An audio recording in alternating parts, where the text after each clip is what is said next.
खट्टर साहब की anti incumbency इतनी बड़ी है कि मुझे ये लगता है इसलिए उन्होंने 6 महीने पहले रिजाइन दे दिया। दूसरा मुख्य कारण, जब मैं बात करता था आपसे रोजगार पे, आप भी कहते थे ये नौकरियां कैंसिल नहीं होंगी, और जबकि डेट आगे के आगे बढ़ाई जा रही है, तो मुझे नहीं लगता वो नौकरियां अब तो चलेंगी। अब तो खट्टर साहब भी पद छोड़ गए हैं, अब ये नौकरियां भी छोड़ जाएंगी, और इसकी बुराई खट्टर साहब के ऊपर ना पड़े, इस एंटी इनकम्बेंसी का और हैवीपन उनके ऊपर ना पड़े, इसलिए उसे पिंड छुड़ा के उन्होंने नायब सिंह सैनी जी को मुख्यमंत्री बना दिया। देखिए, पहली बात तो ये है जगदीप जी कि जो सरकार का काम होता है वो एक सतत प्रक्रिया होती है।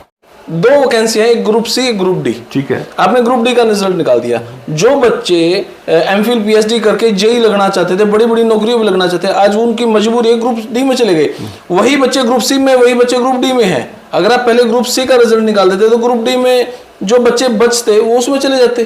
क्या कानून में ऐसी कोई बाउंडेशन है कि जो व्यक्ति ग्रुप डी में नौकरी कर रहा है कल को वो ग्रुप सी में नहीं कर सकता? अच्छा, मैं ये देख रहा हूँ, मोदी जी ने रेल बेच दी, मोदी जी ने LIC बेच दी, मोदी जी ने लाल किला बेच दिया, मोदी जी ने बैंक बेच दिए, मोदी जी ने फ्लाइट एयरपोर्ट बेच दिए।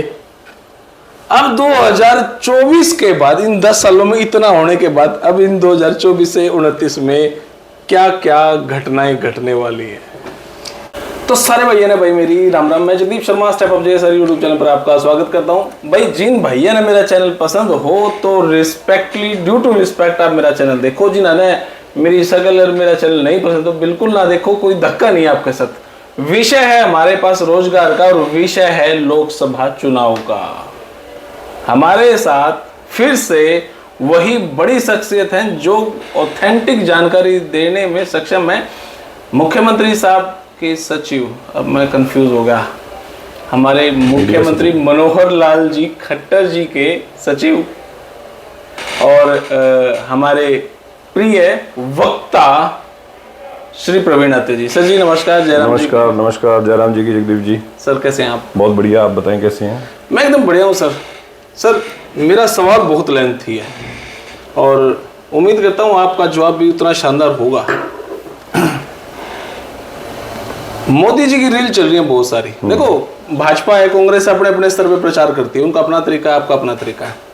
भाजपा, मोदी जी कहते हैं, मैंने उनकी वीडियो देखी, मैं कहता नहीं हूँ, बताता हूँ कि 2024 के बाद देश नई ऊंचाइयों को छुएगा। और वर्ल्ड वाइड मोदी जी की हमारी विदेशी नीतियाँ ऐसी दिखाई दे रही हैं कि सच में हमारा देश बहुत आगे तक जा रहा है। मैं उस बात को इग्नोर नहीं कर सकता। जब रूस का युद्ध हुआ तो दूसरे देश से लोग, चाहे वो पाकिस्तान के थे, चाइना के थे, हिंदुस्तान का झंडा लेके भाग रहे थे, बच रहे थे वो हिंदुस्तान के झंडे से। सेम इजराइल और गाजा का सीन भी ऐसा ही था। लेकिन फिर भी मैं आपको पास से ही बात करूं, दूर से नहीं, मालदीव से हमारी नहीं बनती है, हमारी श्रीलंका के साथ भी ज़्यादा नहीं बन रही है। बांग्लादेश में भी इलेक्शन हुए, उसमें भी हमारी बुराई करके वो जीते हैं। हमारी पाकिस्तान से हमारी नहीं बनती, चाइना हमको रोज घुरकियाँ दिखावे है। तो हमारा देश कहाँ पे आगे बढ़ रहा है?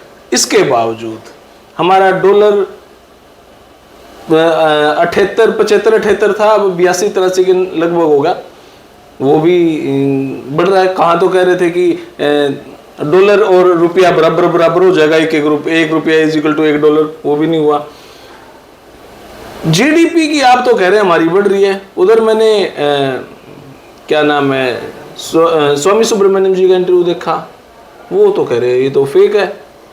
अच्छा, मैं ये देख रहा हूँ, मोदी जी ने रेल बेच दी, मोदी जी ने LIC बेच दी, मोदी जी ने लाल किला बेच दिया, मोदी जी ने बैंक बेच दिए, मोदी जी ने फ्लाइट एयरपोर्ट बेच दिए। अब 2024 के बाद, इन 10 सालों में इतना होने के बाद, अब इन 2024 से 29 में क्या क्या घटनाएं घटने वाली है? देखिए, पहली बात तो ये है जगदीप जी, जो आपने ये कहा कि माननीय प्रधानमंत्री मोदी जी ने जो अंतर्राष्ट्रीय स्तर पे देश की प्रतिष्ठा को बढ़ाया, जिसको हम कूटनीति के अंदर बोलते हैं सॉफ्ट पावर जी। किसी देश की सॉफ्ट पावर जब बढ़ती है तो उसके कुछ उदाहरण हमारे सामने है। हालांकि आपने रूस यूक्रेन का जिक्र स्वयं किया, किस तरह से देश की सॉफ्ट पावर का वहाँ पे यूज़ करते हुए यूक्रेन से जो भारतीय थे उनको देश में लेके आया गया। वो भारत की सॉफ्ट पावर थी, वो हम सबने देखी जी। भारत की सॉफ्ट पावर का सबसे सटीक उदाहरण अगर आपको ध्यान हो शायद G20 का विषय था, जब जो बाइडन आते हैं, माननीय प्रधानमंत्री जी इसको पीछे से आके टच करके उनको कहते हैं हेलो। मतलब आपके देश के जो सर्वोच्च नेता हैं, जो आपके देश का प्रतिनिधित्व कर रहे हैं अंतर्राष्ट्रीय स्तर पे, उनको वो देश का राष्ट्रपति जो अपने आप को सुपर पावर कहता है, जो ये कहता है कि भाई हमसे बड़ा ताकतवर कौन नहीं है, वो भी उनसे हाथ मिलाने के लिए बाकायदा चल के आता है कि मैं एक बार मोदी जी से हाथ मिला लूं, मेरी भी एक हाजिरी लग जाए, जिसको आप आम भाषा में बोलते हैं जी। तो क्या ये भारत की सॉफ्ट पावर का बड़ा उदाहरण नहीं है? फिर आपने जिस तरह से बात की भारत की आर्थिक प्रगति की, देखिए आर्थिक प्रगति के तो आंकड़े हमारे सामने हैं, चाहे पर कैपिटा इनकम की बात हो, पहले से बनिस्पत बढ़ी है, ये सारे आंकड़े हमारे सामने हैं, बार बार ये मीडिया में आते हैं। लेकिन इसके साथ साथ मैं आपको दूसरे उदाहरण देता हूं। IMF इंटरनेशनल मॉनिटरिंग फंड, उसकी अध्यक्षा जब ये बात बोलती है कि आर्थिक क्षेत्र के अंदर भारत पहले से ज्यादा मजबूत हो रहा है, भारत की जो अर्थव्यवस्था की ग्रोथ है, अगर आप IMF की बात करते हैं, वर्ल्ड बैंक की बात करते हैं, क्योंकि ये वो संस्थाएं हैं जो आर्थिक तौर पे पूरे विश्व की अर्थव्यवस्था के ऊपर नजर रखती हैं, क्योंकि ये वो संस्थाएं हैं जब किसी देश को पैसे की जरूरत पड़ती है, किसी देश को लोन चाहिए, तो वो इन्हीं संस्थाओं के पास जाता है। तो वो संस्थाएं देखती हैं कि किस देश की आर्थिक प्रगति जो है मजबूत है, आर्थिक दृष्टि से मजबूत हो रहा है, उसी हिसाब से जैसे सामान्य बैंकिंग में होता है कि अगर आपकी बैलेंस शीट बहुत अच्छी है तो आप ब्याज के लिए नेगोशिएट करते हो कि भाई मैं तो 6% दूंगा या 6.5%, और अगर जिसकी बैलेंस शीट अच्छी नहीं होती तो फिर बैंक कहता है तेरे से 11% लूंगा मैं। वो देखते हो ना, तो वही स्थिति इन संस्थाओं की है। जब ये संस्थाएं भारत की प्रगति की प्रशंसा करती हैं और जिस तरह के अंतर्राष्ट्रीय स्तर पे हालात हैं, जैसे इन्फ्लेशन की बात करें, महंगाई की बात करें, देखिए ये आंकड़ों में है कि भारत के अंदर इन्फ्लेशन रेट है वो रहता है 3.7% से लेके लगभग 7%, इसके बीच में घूमता है। जबकि अगर हम बात करते हैं इंग्लैंड की, बात करते हैं अमेरिका की या दूसरे यूरोपीय देशों की, तो इन्फ्लेशन रेट जो है वो 13% से लेके 39% तक महंगाई दर जी। तो क्या ये एक हमारे सामने उदाहरण नहीं है कि हमारे देश की अर्थव्यवस्था बहुत बेहतरीन है, जिस वजह से हमारा इन्फ्लेशन रेट बनिस्पत दूसरे देशों के बहुत कम है। ये कुछ ऐसे एग्जाम्पल्स हैं जो आपको बताते हैं कि आपका इन्फ्लेशन रेट जो है वो बहुत कम है।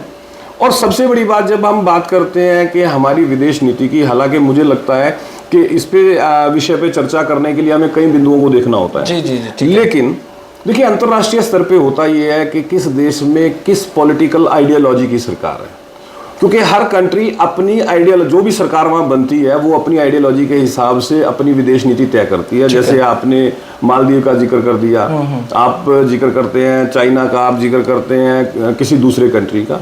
तो जब एक ऐसा व्यक्ति वहां पे अगर देश में चुन के आता है जिसकी आइडियोलॉजी उसको ये कहती है कि आपको चाइना से संबंध अच्छे रखोगे तो हो सकता है कि आपका भला हो जाए बनिस्पत भारत के, तो स्वाभाविक है वो इस तरह के बयान देगा, इस तरह की बातें करेगा कि लोगों को लगे कि चाइना के बहुत नजदीक है। अच्छा, सिर कैसे मोदी जी बयान देते हैं पाकिस्तान को हम खत्म ही कर देंगे तो 400 बार तो हो ही जाएगा फिर। नहीं, देखिए पाकिस्तान को खत्म कर देंगे ऐसा तो कभी मोदी जी ने कहा नहीं जी, ठीक है। लेकिन हम बात करते हैं POK की, क्योंकि पाकिस्तान ऑक्यूपाइड कश्मीर जिस हमारे उस हिस्से की, जिस हिस्से पे कब्जा किया हुआ जी, जो हिस्सा भारत का है, और उस हिस्से पे अगर कोई कब्जा करेगा तो स्वाभाविक है जो व्यक्ति एक मजबूत नेता है वो ये प्रयास करेगा कि मैं अपना हिस्सा छुड़वा लूँ। अगर हमारी सरकार में हमारे गृह मंत्री या हमारे कोई दूसरे मंत्री इस विषय पे बात करते हैं तो क्या गलत करते हैं? भाई आप अपने हिस्से को छुड़वाने की बात कर रहे हो ना जी। जो कब्जा किया हुआ है पाकिस्तान ने, और अगर देश में पहली बार एक ऐसी सरकार आई है जो धारा 370 हटाने के बाद ये बात करती है कि POK हमारा है, तो आपको तो इस बात का स्वागत करना चाहिए। बिल्कुल, ये तो कोई आलोचना का विषय नहीं है। नहीं, आलोचना लेकिन देखिए जो हिटलर थे ना, उनके प्रचार मंत्री थे गोएबल, जो हिटलर के लिए प्रचार करते थे। तो गोएबल ने एक बड़ी बात कही थी कि अगर किसी झूठ को बार बार बोलो तो वो सच लगने लगता है। यही प्रयास हमारे जो विपक्षी मित्र हैं उनके द्वारा किया जाता है। जब चुनावी राजनीति की बात करें, देखिए पूरा विपक्ष ये बात बहुत बेहतर जानता है कि मोदी जी से चुनावी राजनीति में वो जीत नहीं सकते। आज देश की जनता मोदी जी के साथ है, मोदी जी की नीतियों के साथ है। देश की जनता भी चाहती है कि देश का जो प्रतिनिधित्व है तीसरी बार मोदी जी करें, इसलिए 400 पार की बात है। लेकिन अब विपक्ष की समस्या क्या है? विपक्ष जो आलोचना करेगा वो गोएबल की नीतियों का अनुसरण करते हुए करेगा। वो बार बार झूठ बोलेगा, बार बार झूठ बोलेगा, उसको लगेगा शायद जनता इसको सच मान ले।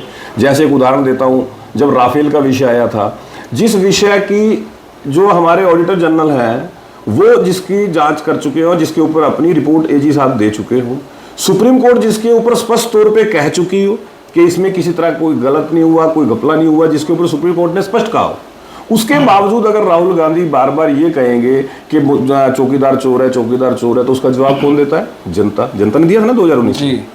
तो ये प्रयास था कि गोएबल की नीतियों को अनुसरण करते हुए झूठ को बार बार बोला जाए, नैरेटिव सेट करना। जैसे अब बार बार कहा जाता है जी देखो जी ट्रेन बेच दीजिए, देखो जी जहाज बेच दीजिए, एयरपोर्ट बेच दीजिए, बार बार बोला जाता है। ये मैं ब्रीफली आपका इंटरव्यू करूंगा इस विषय पे मैं वैसे आपको बता देता हूँ। देखिए एक चीज होती है डिसइन्वेस्टमेंट, एक अलग विषय है, ठीक है।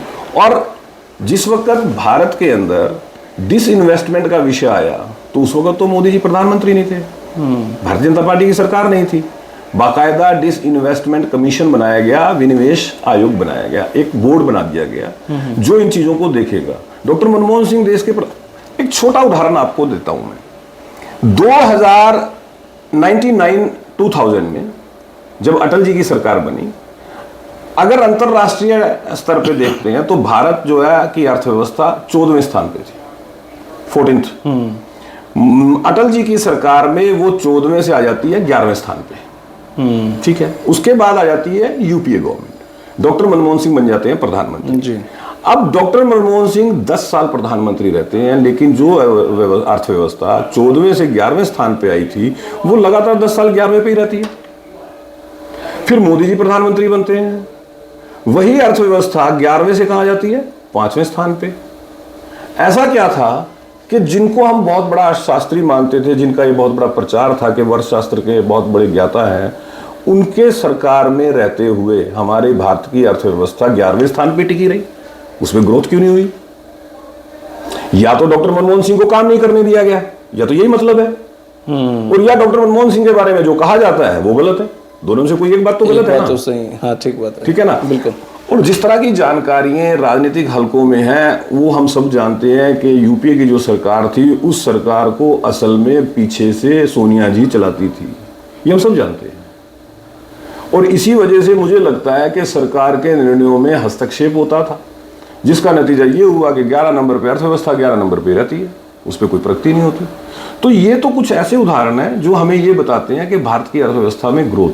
दूसरा जो पॉवर्टी लाइन है, गरीबी रेखा जी, अब मोदी जी जब प्रधानमंत्री बनते हैं, जब वो इसके ऊपर काम करना शुरू करते हैं, सरकार गरीबों के हित में योजनाएं चलानी शुरू करती है, तो नतीजा ये होता है कि 23 करोड़ से ज्यादा जो हमारे नागरिक हैं वो गरीबी रेखा से ऊपर आ जाते हैं, मतलब पॉवर्टी लाइन के ऊपर चले जाते हैं।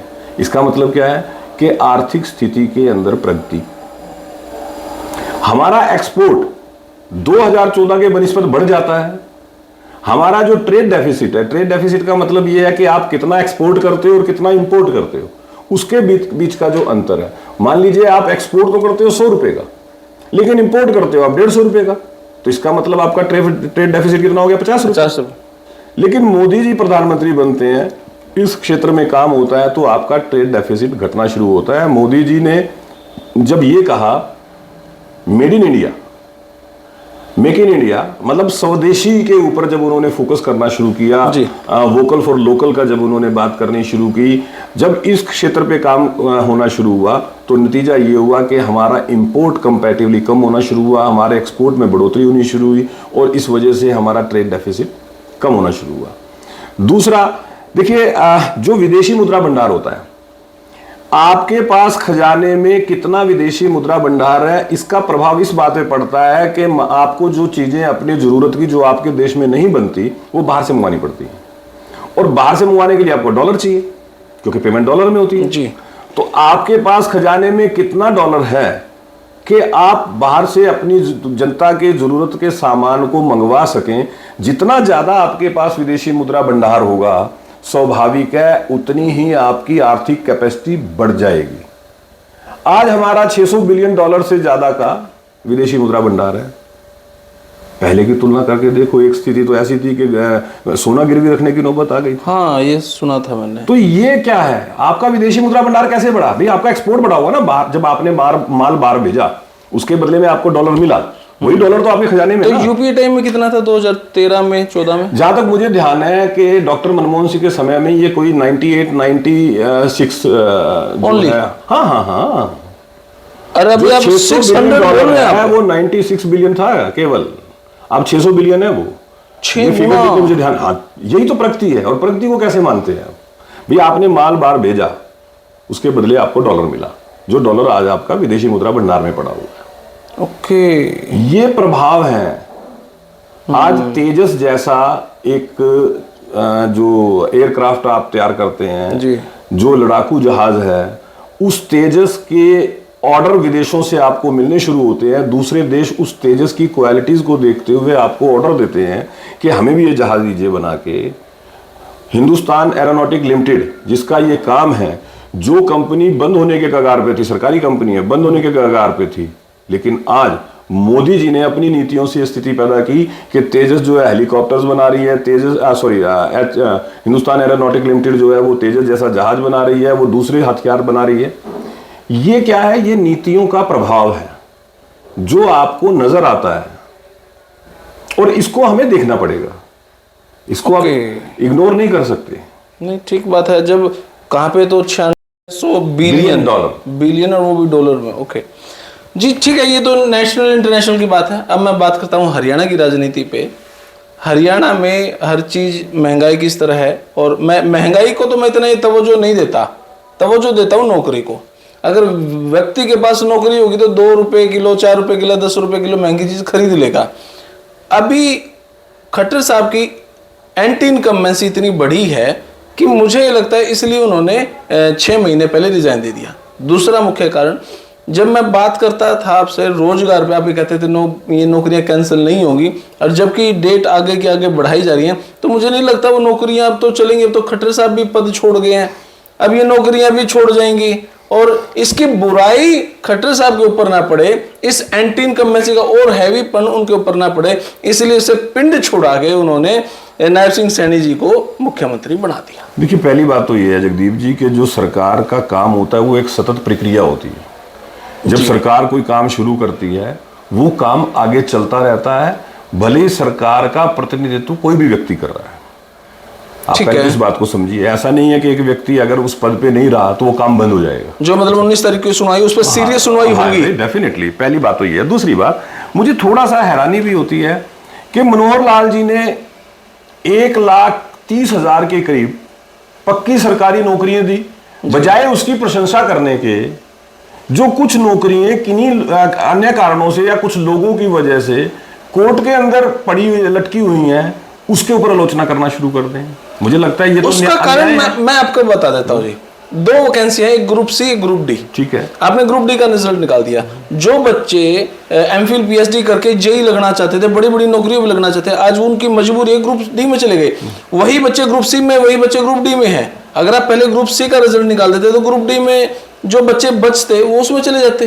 क्या कानून में ऐसी कोई बाउंडेशन है कि जो व्यक्ति ग्रुप डी में नौकरी कर रहा है कल को वो ग्रुप सी में नहीं कर सकता? क्या कानून में कोई ऐसी बाउंडेशन है कि ग्रुप सी वाले व्यक्ति की मान लीजिए आगे जाके ग्रुप बी के किसी एग्जाम में पास कर लेता है, सिलेक्शन हो जाती है, इसमें एक टेक्निकल फॉल्ट आता है सर। ग्रुप डी के मान ले सारे के सारे बच्चे छोड़ के चले गए ग्रुप सी में, 1% मान लिया, लगभग 15,000 नौकरियां छोड़ के चले गए। अब ग्रुप डी की जो 15,000 वैकेंसियां बचती हैं, मात्र 12 से 15% वेटिंग लिस्ट को अपग्रेड किया जा सकता है, ना कि 12 के 12, 13 की 13,000 को भरा जा सकता है। देखिए, पहली चीज तो ये है कि जब आपको पता है कि जितनी वैकेंसीज होती हैं उसके 4 गुना को कॉल किया जाता है। जब ये कि विषय लेके आए थे जी, अब मान लीजिए 10 वैकेंसी हैं, आपने 40 बच्चों को बुलाया, उनमें से 10 बच्चे सिलेक्ट हो गए, 30 बच्चे जो है वो रह गए। वही बच्चे उसमें सर, वही बच्चे, अलग से बच्चे नहीं है इसमें। तो इसका मतलब तो आप ये कहना चाह रहे हो कि हरियाणा के अंदर बेरोजगारी बिल्कुल नहीं है, जो बच्चे नौकरी में लग चुके हैं, हमारे पास केवल वही बच्चे हैं। ये फंडा सीईटी के कारण ऐसा हुआ। अगर आप सीईटी में 4 गुना की जगह 10 गुना कर देते तो आपका जो तर्क है उसके हिसाब से तो मुझे ऐसा लग रहा है कि आप इस बात को स्थापित कर रहे हैं कि हमारे पास और जो वर्क फोर्स है वो नहीं है। अगर यही बच्चे जो इस वक्त ग्रुप डी में, अगर ये ग्रुप सी में चले गए तो ग्रुप डी के लिए बच्चे कहाँ से लाएंगे? आप ये कहना चाह रहे हैं? नहीं, ग्रुप डी में जो बच्चे 12 के 12-13 हजार वहां पे चले गए, जब ग्रुप डी सारा खाली हो जाएगा तो वेटिंग लिस्ट से इतने बच्चे निकालने का प्रावधान नहीं है। नहीं, देखिए ऐसा है। पहले अगर आप ये कह रहे हो हम भर देंगे फिर ठीक है, फिर नो प्रॉब्लम। भाई एक और बात आप समझिए जी, लेकिन कानूनन ऐसा नहीं है। नहीं, पहले चीज तो एक बात को समझिए कि सरकार ने जब रोजगार के ऊपर अपनी प्रतिबद्धता जताई थी जी, सरकार ने उस प्रतिबद्धता को लगातार साबित करके दिखाया। और जब सरकार पिछले 9.5 साल से अपनी प्रतिबद्धता को साबित कर रही है, तो मुझे लगता है कि हमें सवाल खड़ा करने से पहले थोड़ा संयम रखना चाहिए। थोड़ा संयम होगा सर। बच्चे देखिए, ये तो विषय आप भी जानते हैं। हाँ, ये जो विषय कैसे आया, कुछ लोगों ने किस तरह के प्रयास किए, कुछ लोगों की किस तरह की एफर्ट्स थी, ये आपने सब नजदीक से देखा हुआ है। ऐसा नहीं है कि आपने नजदीक से सब चीजें नहीं देखी। ठीक है, प्रशंसा इस बात की होनी चाहिए कि कुछ लोगों के ऐसे नकारात्मक प्रयास के बावजूद सरकार ने अपने प्रयास उतने ही स्ट्रांग किए, उतने ही मजबूत किए और ढंग से अपने कोर्ट में जाके पैरवी की और बच्चों को रोजगार मिले, नौकरी मिले, ये सुनिश्चित करने का प्रयास किया। प्रशंसा इस विषय की होनी चाहिए। ठीक तो है, मैं अभी मैं आपसे यही पूछ लेता हूँ, ज्यादा डिप्लोमेट नहीं बनता मैं इस मामले में।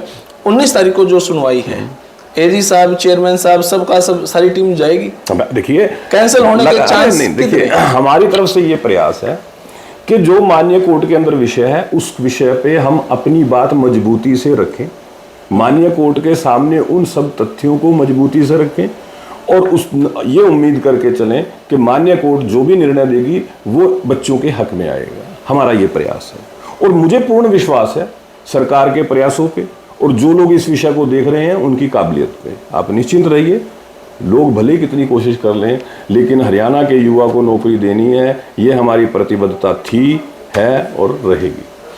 अच्छा, दुष्यंत जी को क्यों छोड़ दिया आपने? देखिए, पहले तो मैं एक और बात कह दूं उस सवाल का जवाब देने से पहले।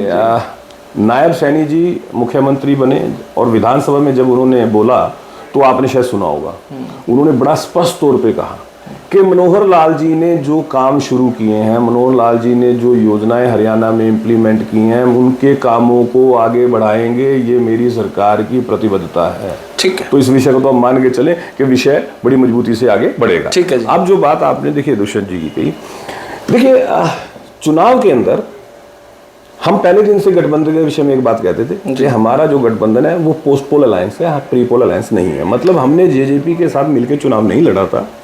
चुनाव के बाद जो नतीजे आए उसमें जरूरत को देखते हुए, क्योंकि जनता ने एक ऐसा मैंडेट दिया था, जनता ये चाहती थी कि हम जनता की 5 साल सेवा करें, उसके लिए हमें किसी दल का साथ लेना पड़ेगा।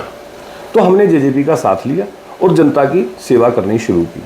अब चुनाव हमारे सर पे हैं, हमारे जो शीर्ष नेतृत्व है, हमारा जो पार्लियामेंट बोर्ड है जो इन चीज़ों पे निर्णय लेता है, हमारे शीर्ष नेतृत्व का ये निर्णय है कि हम लोकसभा चुनाव में अकेले जाएंगे, हम किसी के साथ मिलकर चुनाव नहीं लड़ेंगे। तो जब हमारे सीनियर लीडर्स ने, जो हमारे शीर्ष नेतृत्व ने ये निर्णय लिया तो स्वाभाविक है उसका प्रभाव तो यही रहने वाला था जी।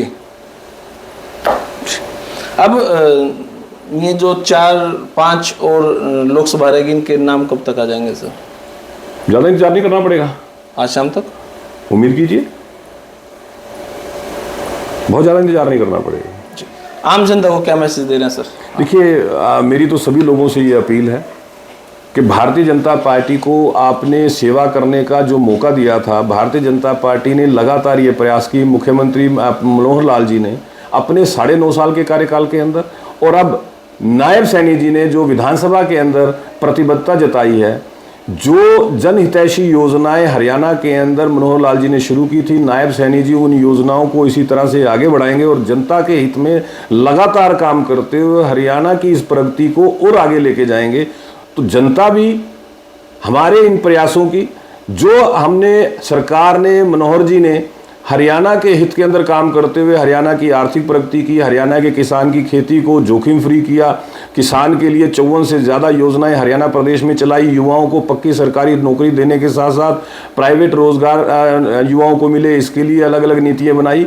इन सबको देखते हुए जनता हमारा सहयोग करे चुनाव के अंदर, भारतीय जनता पार्टी को 10 की 10 लोकसभा सीटों पे जीत दिलवा के माननीय मोदी जी को तीसरी बार देश का प्रतिनिधित्व करें।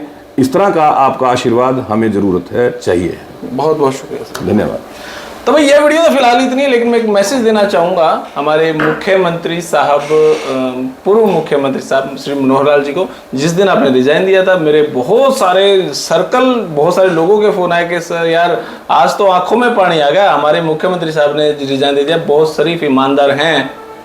हालांकि मेरे पास उनके लिए बड़े कटु सवाल भी हैं, लेकिन ये मैसेज, ये फ़ोन बहुत सारे आए, तो ये मैं बड़ा ही नहीं कर रहा, लेकिन लोगों के जो मैसेज आए वो मैसेज मैं इधर दे रहा हूँ। तो मुख्यमंत्री साहब को बहुत मिस कर रहे हैं, तो मैं एक बार खुल के मीडिया के सामने है। फिलहाल ये वीडियो इतनी, धन्यवाद, जय हिंद, भारत माता की जय, थैंक यू भाई।